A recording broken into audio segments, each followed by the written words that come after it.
Selamat siang. Di sini saya berbagi tips sederhana, yaitu bagaimana sih aki kok gampang tekor pada generasi motor all fiction.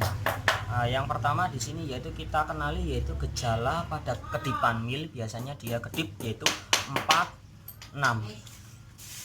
Di sini 4 lambat dan 6 cepat.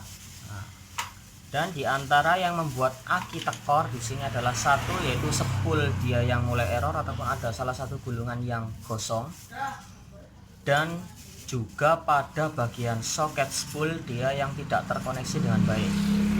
Yang nomor 2 yang membuat aki tekor yaitu kiproknya dia mulai error, bisa dari pengisiannya yang lemah dan juga bisa dari pengisiannya yang over voltage. Nah, itu nomor 2. Dan yang nomor 3 di sini adalah aki yang memang sudah waktunya minta pensiun ataupun minta ganti. Nah, ini jangan salah kaprah untuk yang nomor 3. Mengapa kok tidak ngisi? Juga bisa dari akinya yang minta pensiun ataupun minta ganti, atau dari akinya yang kualitasnya kurang bagus. Oke, di video saya ini saya akan menunjukkan tentang fiction, lagi bantu teman juga yang mengalami gejala motor baru 2 minggu sudah ganti aki baru 2 kali. Untuk videonya bisa disimak videonya di video berikut ini. Assalamualaikum warahmatullahi wabarakatuh. Jumpa lagi bersama JJ Channel. Di siang hari ini kedatangan fiction all. Nah, ini memang katanya sudah turun mesin, tapi untuk dari segi pengisian dia nggak normal.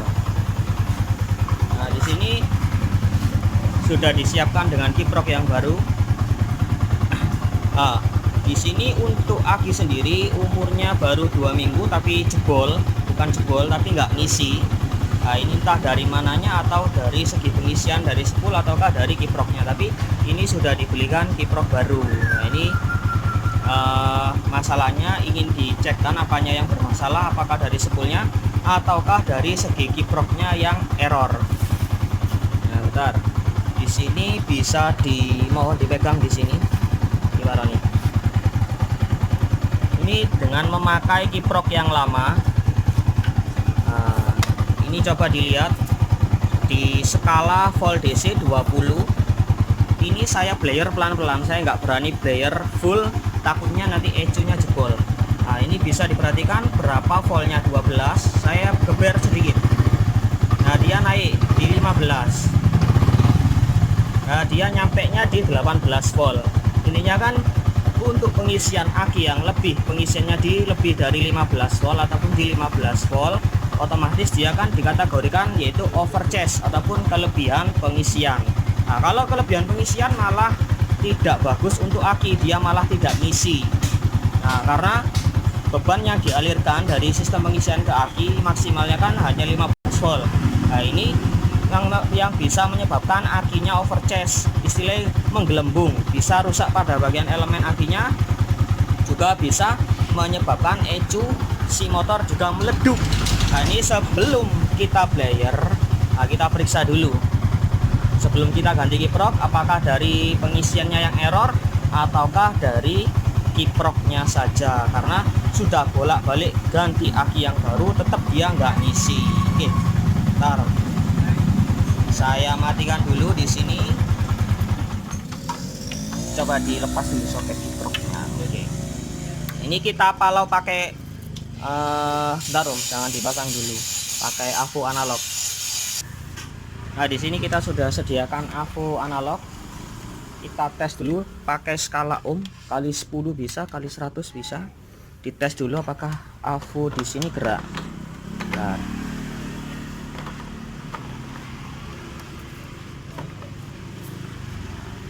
tes. Oke, jalan. Kita cek pada bagian spool. Di sini ada 3 buah soket. Ini adalah kabel putih dan putih. Ini adalah kabel dari spool yang menganut sistem 3 pas, yaitu 3 pas tidak boleh terkoneksi dengan massa ataupun massa bodi motor. Apabila terkoneksi dengan massa bodi motor, yaitu bisa jadi spoolnya kongslet. Ini kita tes dulu nyambung atau tidak. diperhatikan pada jarum AVO analog. Nah, dia nyambung, yang satunya dia juga nyambung. Nah, ini kita tes pada bagian massa body. Nah, bentar, ini massa body, dia tidak terkoneksi. Bentar, orang kelihatan.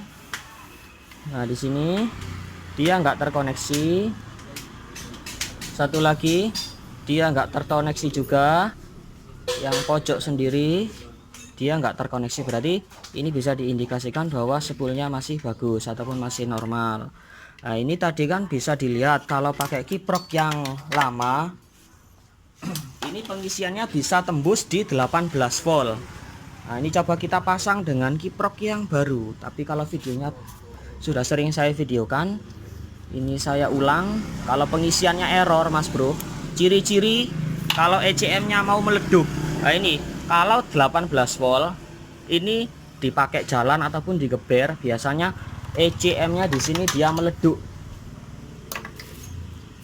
Nah, ini saya pasang dengan kiprok yang baru. Coba saya jenggleng karena akinya dia sudah error akibat pengisiannya overcharge.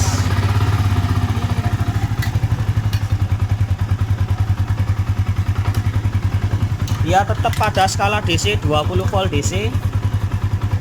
Kiproknya kita inggirkan dulu. Nah, kita cek pada bagian pengisian positif aki dan negatif aki. Diperhatikan baik-baik. Dia angkanya masih di 13 volt. Saya geber pelan-pelan di sini. Nah, dia di angka 14 volt. Coba saya geber.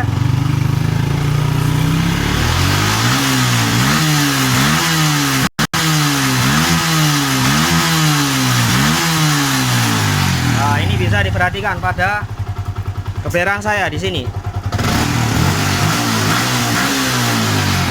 Di angka di sini juga masih tetap stabil di angka 13 ataupun di 14 volt. Berarti ini flick pada bagian kiproknya saja yang error. Nah, mengapa tadi nggak ngisi? Karena dia overcharge. Kalau di atas 17, 18, 19, aki juga mengakibatkan rusak. Dan yang paling fatal yaitu ECU-nya jebol. Nah, ini dia.